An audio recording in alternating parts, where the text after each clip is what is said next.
The conference room at Henderson Technologies felt smaller than it should have been, despite the floor-to-ceiling windows overlooking downtown Seattle. I sat in the corner chair, the one closest to the door, while my brother Marcus commanded attention from the head of the table. 23 people filled the space, board members and senior executives, their expensive suits and practiced expressions creating an atmosphere of controlled importance.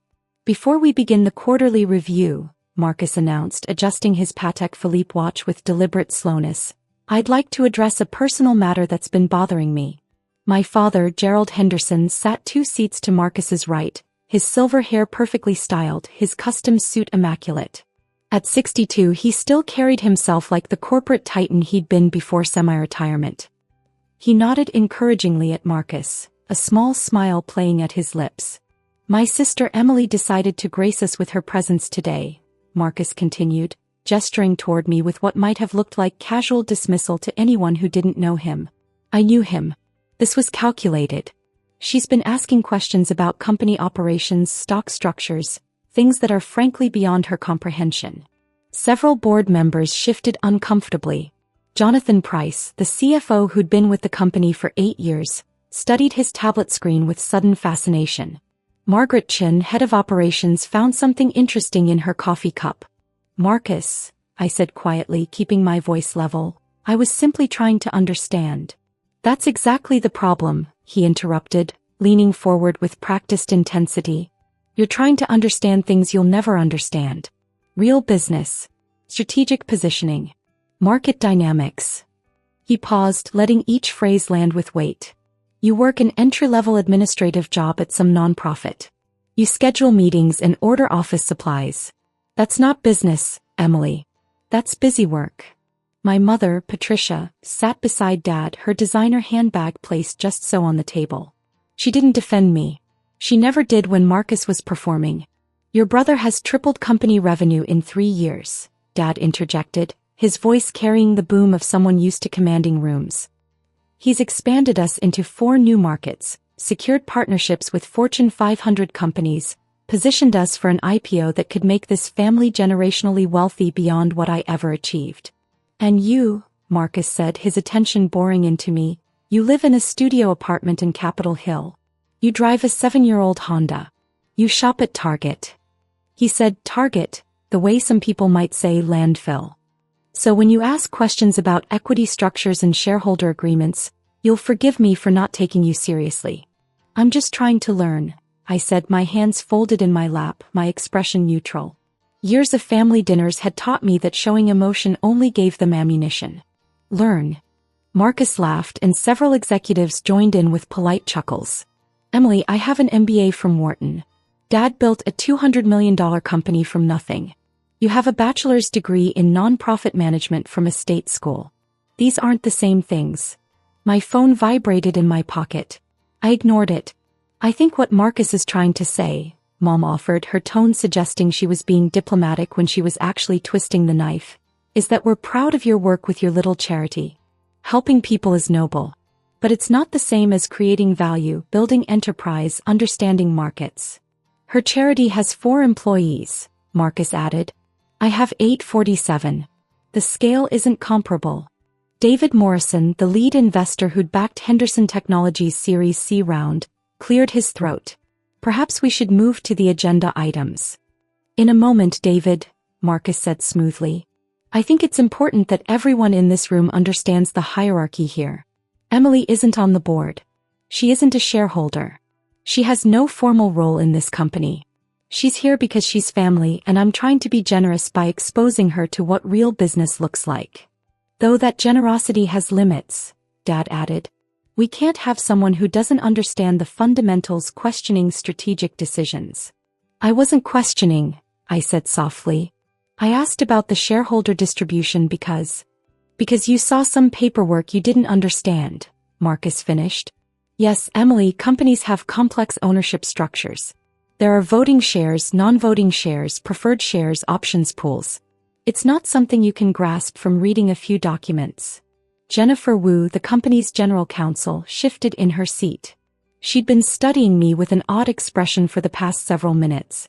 Unlike the others, she didn't look uncomfortable. She looked curious. The shareholder structure is actually quite straightforward, Jennifer said carefully. Perhaps Emily has legitimate questions about. Jennifer, Marcus cut her off with a smile that didn't reach his eyes. I appreciate your thoroughness, but I think I know my own sister's capabilities better than you do. She means well, but she's out of her depth. My phone vibrated again. Then again. Kept my hands still. You know what your problem is, Emily? Marcus stood now, pacing behind his chair like a professor delivering a lecture. You've never had to compete. You've never had to fight for market share, negotiate with vendors who smell weakness, manage teams that are looking for any sign you don't know what you're doing. You chose an easy path. A safe path. And now you're trying to understand a world you deliberately avoided. That's not fair, I said quietly. Fair. Dad's voice rose. You want to talk about fair? Is it fair that Marcus works 80-hour weeks while you leave your office at 5? Is it fair that he's building something generational while you're satisfied with a paycheck that probably doesn't cover what we spend on wine in a month? Several people looked away. This wasn't a business meeting anymore. This was a family evisceration with an audience. I make $38,000 a year, I said, stating a fact, not complaining. Exactly, Marcus pounced. And I made $2.3 million last year. Do you understand the difference? That's not luck. That's capability. That's understanding business at a level you'll never reach. Marcus has a point, Mom said, her voice gentle in that particularly cutting way she'd perfected. You're 31 years old, Emily. Most people at your age in the business world are already senior managers, directors. You're still doing administrative work. We're not being cruel. We're being realistic. My phone was vibrating continuously now. Whoever was calling wasn't giving up. Answer your phone, Marcus said, checking his watch again. Probably someone calling about copier maintenance or something equally critical. I pulled out my phone. The screen showed 8 missed calls from Richard Ashford and 3 from Chin Wei. Both names would mean nothing to anyone in this room except Jennifer Wu, who'd gone very still, her eyes fixed on my phone screen from across the table. I should take this, I said quietly.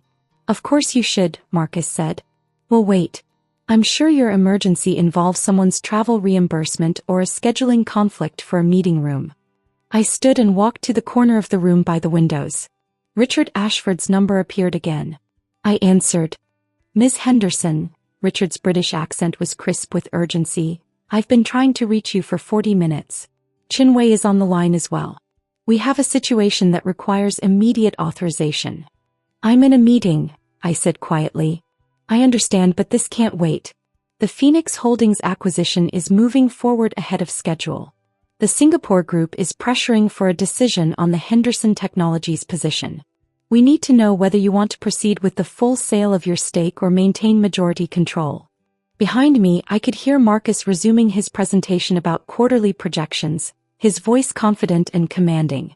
How much time do I have? I asked. They want an answer within 2 hours.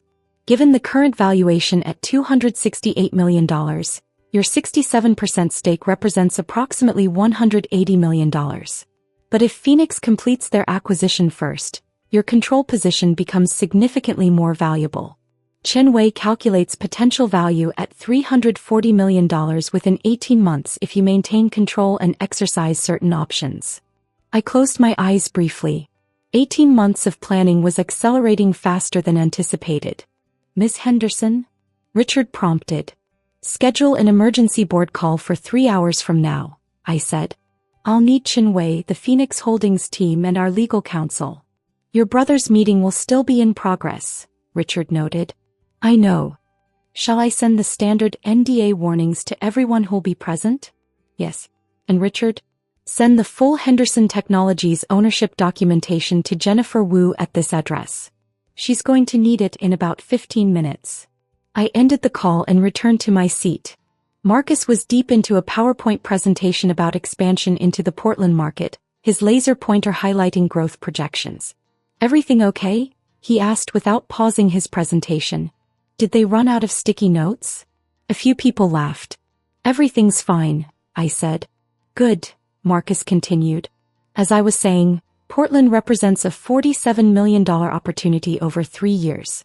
We've already secured preliminary contracts with 3 major clients, And our proposal for the Meyer Corporation contract is highly competitive. My phone buzzed with a text. Jennifer Wu had received the documentation. I watched her open the email on her tablet, watched her eyes widen slightly as she began reading. The Portland expansion will require approximately $8 million in initial capital, Marcus explained, which we'll source from our Series D round that closes next month. The valuation puts us at $268 million post-money, which positions us perfectly for the IPO we're targeting for next year. Jennifer was reading faster now, scrolling through page after page. She looked up at me once, her expression carefully neutral, then returned to the documents. Questions about Portland? Marcus asked the room. Several hands went up. He fielded them confidently, demonstrating the kind of command that had made him Dad's favorite since he was 12 years old. My phone buzzed again. A message from Jennifer. We need to talk. Now. I typed back. After the meeting. She replied, no. Now. Jennifer stood abruptly. Marcus, I apologize for interrupting, but I need to address something that's come to my attention. It's time-sensitive and it involves company ownership structure. Marcus frowned. Jennifer, we can discuss internal matters after. This can't wait, she said firmly. The room went silent. Jennifer Wu didn't interrupt board meetings without cause. I've just received documentation that materially affects everything we're discussing. What documentation? Dad asked, his voice sharp. Jennifer looked directly at me.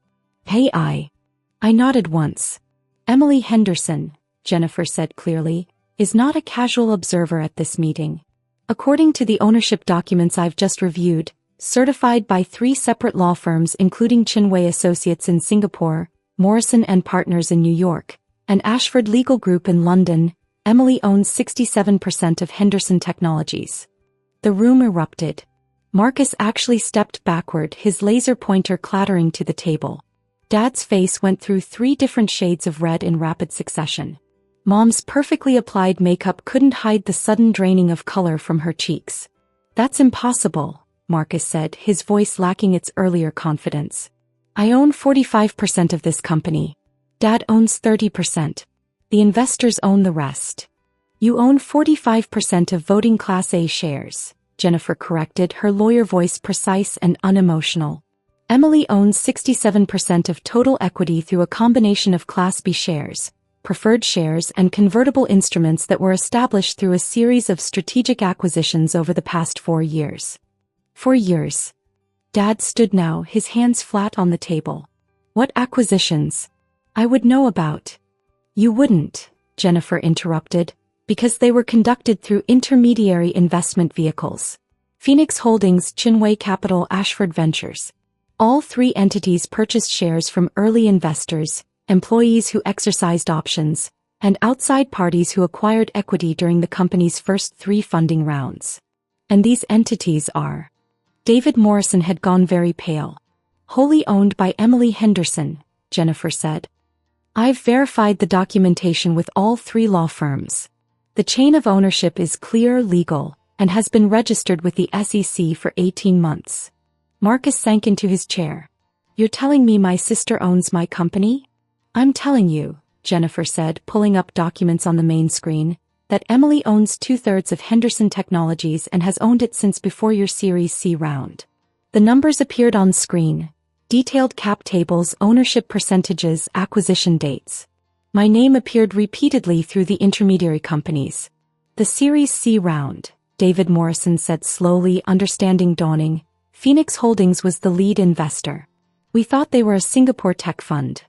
They are, Jennifer confirmed. A Singapore tech fund wholly owned by Emily Henderson and managed by Chinwei, formerly a senior partner at Goldman Sachs Singapore. You've been lying to us for years?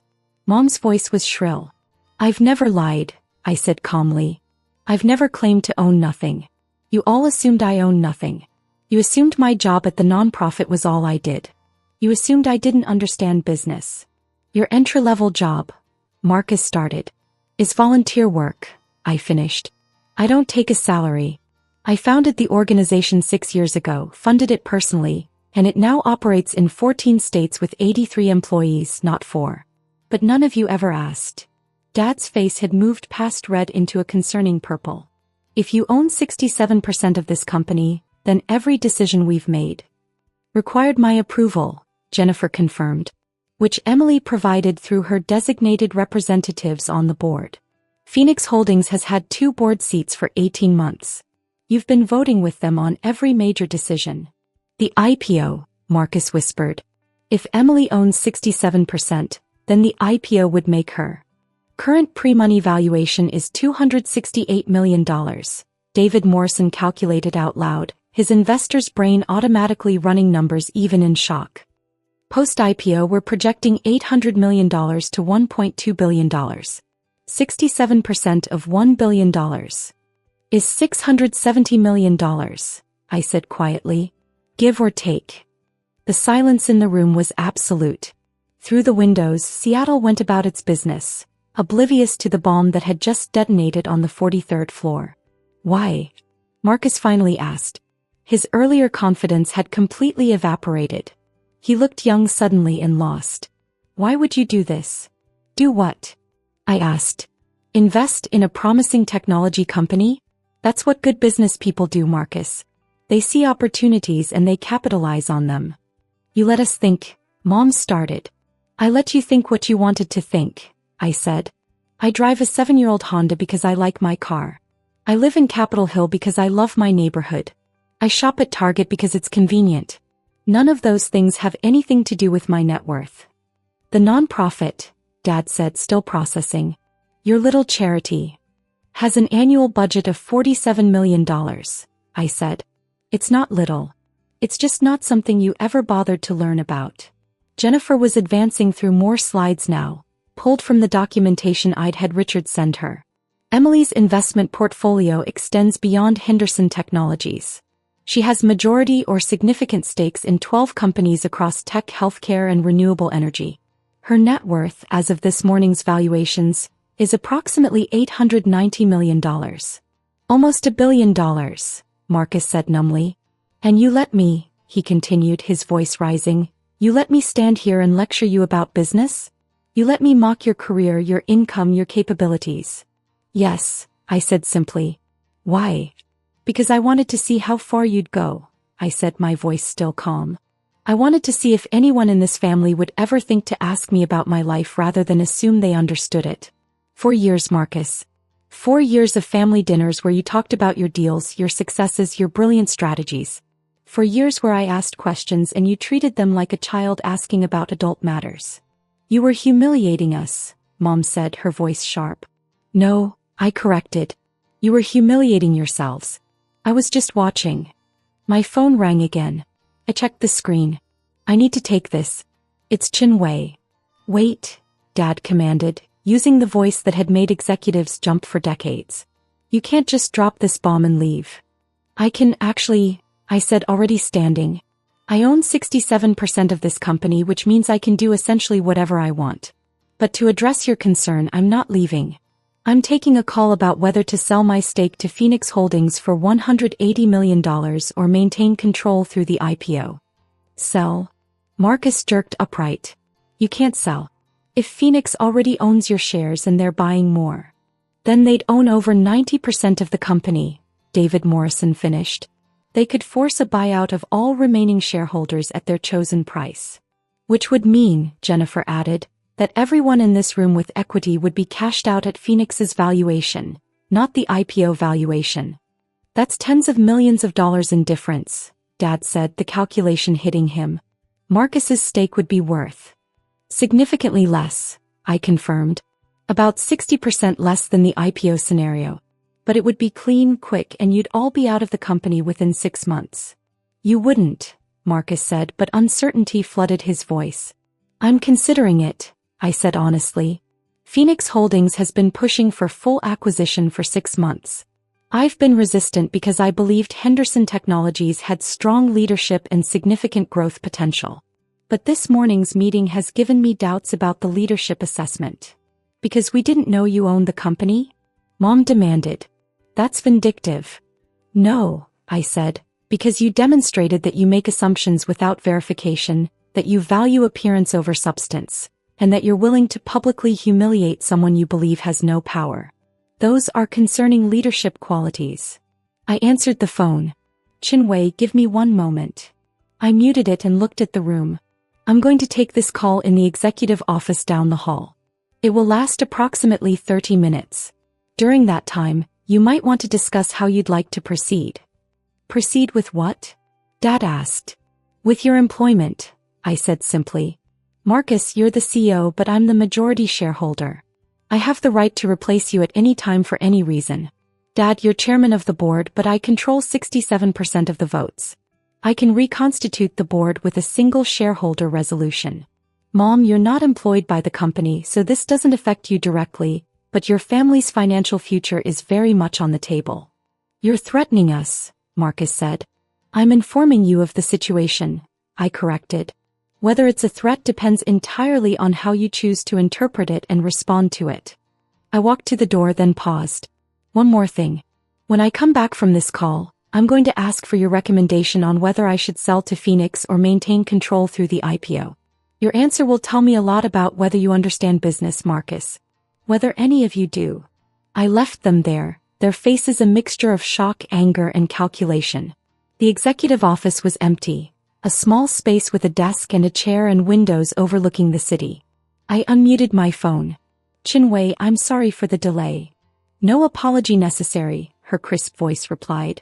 Chinwei was 53, brilliant and utterly without patience for nonsense. I assumed the board meeting became interesting? You could say that. Richard and I have been modeling both scenarios. If you sell to Phoenix now, you walk away with $180 million liquid. Clean exit, no further involvement. If you maintain control through IPO, best case scenario puts you at $670 million in 18 months, but you remain entangled with your family's company and all the complications that entails. And if the IPO underperforms? Worst case realistic scenario still puts you at $380 million. The company fundamentals are sound despite your brother's theatrical management style. But Emily, this isn't really a financial question, is it? No, I admitted. This is about whether you want to punish them or prove something to them. And I'll tell you what I tell all my clients. Neither punishment nor proof should drive investment decisions. Then what should? What serves your interests? What moves you toward your goals? Your family's opinion of you should not be a factor in a $180 million decision. Through the office window, I could see Elliott Bay, ferries cutting white lines across blue water. Seattle spread out below, thousands of lives being lived by people who had no idea a woman in a corner office was deciding the financial fate of hundreds of employees and her entire family. The nonprofit could do a lot with $180 million, I said. It could, Chinwei agreed. You could expand to all 50 states, triple your impact, help tens of thousands more people. That's a valid consideration. Or I could maintain control, guide the company through IPO, potentially end up with much more money and much more ability to create change. Also valid. But I'd have to work with Marcus, with Dad, with a board that just watched them humiliate me. Yes. Though I suspect that particular dynamic would be considerably different going forward. I laughed despite myself. That's an understatement. What does your instinct tell you? I thought about Marcus's face when Jennifer revealed the ownership structure. About Dad's purple rage. About Mom's shock that her disappointing daughter wasn't disappointing at all, just disappointing to them. I think, I said slowly, that I want to see what they do in the next 30 minutes. Interesting choice, Chinwei said. I'll prepare documents for both scenarios. Call me when you decide. I ended the call and sat in the executive office chair, swiveling to face the window. My phone buzzed with texts. Jennifer, they're arguing. Then, your father is demanding we verify everything. Then, Marcus is very quiet. That might be worse. 28 minutes later, I walked back to the conference room. The atmosphere had changed completely. Everyone sat in their seats, but the casual confidence from before had been replaced with something else. Calculation. Fear. Respect maybe, though I wasn't sure I wanted that from these people. Marcus stood when I entered. The gesture was unfamiliar, foreign. He'd never stood when I entered a room in his life. Emily, he said, his voice carefully controlled, we'd like to apologize. That's not what I asked for, I said, returning to my seat. I asked for your recommendation on the Phoenix sale. Don't sell, Marcus said immediately. The company is worth more in the IPO scenario. Significantly more. You'd be leaving hundreds of millions on the table. That's your professional opinion? I asked. Yes. And the fact that selling would cash you out at a significantly lower valuation has nothing to do with that opinion? He had the grace to wince. It's a factor, he admitted. I won't pretend it isn't. But it's also true. Henderson Technologies is positioned for explosive growth. The Portland expansion is just the beginning. We have Seattle, San Francisco, and Austin already producing strong revenue. Portland adds another major market. Then Denver, Phoenix, Chicago. Within 3 years, we could be the dominant player in our space. I noted. Interesting pronoun choice. You own the company, Marcus said. I'm the CEO you hired essentially, even if that hiring happened indirectly. And if I choose to unhire you? The room held its breath. Then I'd be disappointed, Marcus said, because I've spent 3 years building something I believe in. But I'd understand. I'd deserve it actually for how I spoke to you today. Gerald. I turned to my father. Your thoughts? Dad looked older than he had an hour ago. I think I've underestimated you, he said quietly. Badly. I think I've spent 31 years seeing what I expected to see rather than what was actually there. That's not a recommendation on the Phoenix sale, I pointed out. Don't sell, he said. Not because of me, not because of Marcus. Sell because Chinwei is right. You could do more good with more money. The IPO path gives you that. But it also gives me 2 more years dealing with this family in a business context, I said. It does, Dad acknowledged. And I can't promise that will be easy or pleasant. But I can promise that things will be different going forward. Different how? With you in your proper place, Dad said. As the owner. The ultimate authority. Not as the daughter we dismissed but as the businesswoman who outsmarted all of us. I turned to Jennifer. Legal opinion? The sale makes sense if you want a clean exit, Jennifer said. Maintaining control makes sense if you want to build something. Both are defensible choices. Though I'll note that Phoenix Holdings would likely replace the entire executive team if they take full control, so you'd be condemning everyone in this room to unemployment. Including yourself, I observed. Including myself, she agreed. Though I'd land on my feet. I'm more concerned about the 847 employees who aren't in this room, who had nothing to do with today's humiliation, who'd lose their jobs or face massive uncertainty under new ownership. That was the consideration that mattered. Not Marcus's stake, not Dad's pride, not even my own satisfaction at watching them sweat. 847 people, most of whom I'd never met, whose livelihoods depended on Henderson Technologies continuing to exist. I'm not selling to Phoenix, I said. Relief flooded the room like a physical thing. But, I continued, things are going to change. Marcus, you're good at your job. The growth numbers prove it. But you're going to have oversight now. Real oversight. Jennifer, I want monthly reports on all major decisions. David, your board seats stay, but I'm adding 3 more board members. People I trust. People who'll actually represent my interests. Understood, Marcus said quickly. Dad, you're stepping down as chairman. I'm taking that position. Dad opened his mouth, closed it, then nodded. That's fair. Mom. I looked at my mother, who'd been silent for the past half hour. You're not part of the company, so this doesn't affect you professionally. But personally, I think we need some space. I won't be coming to family dinners for a while. Emily, she started. I'm not angry, I said, which was true. I'm just tired. Tired of being treated like I'm less than. Tired of being dismissed. I have a life you never bothered to learn about, accomplishments you never thought to ask about, a career you mocked without understanding. That's exhausting. We'll do better, she said, and she might have even meant it. Maybe, I said. We'll see. I stood gathering my things. The meeting wasn't over, but my part in it was. Emily, Marcus said as I reached the door. Why didn't you tell us? Years ago when you first started buying shares. Why didn't you just say something? I considered the question. Because I wanted to see if you'd figure it out, I said finally. I wanted to see if any of you would notice that the Phoenix Holdings representative at board meetings looked exactly like the woman in my college graduation photos that still sit on Mom's piano. I wanted to see if Dad would recognize my investment strategy as identical to his own early career. I wanted to see if you, Marcus, would ever wonder where I got the money to donate $2 million to your company's charity foundation last year. You donated. Marcus stopped. The anonymous donor. Not that anonymous, I said. The paperwork had my signature. You just never looked. I left them there processing. Jennifer followed me into the hallway. That was impressive, she said. That was exhausting, I corrected. Fair. For what it's worth, I think you made the right call not selling. The company is solid.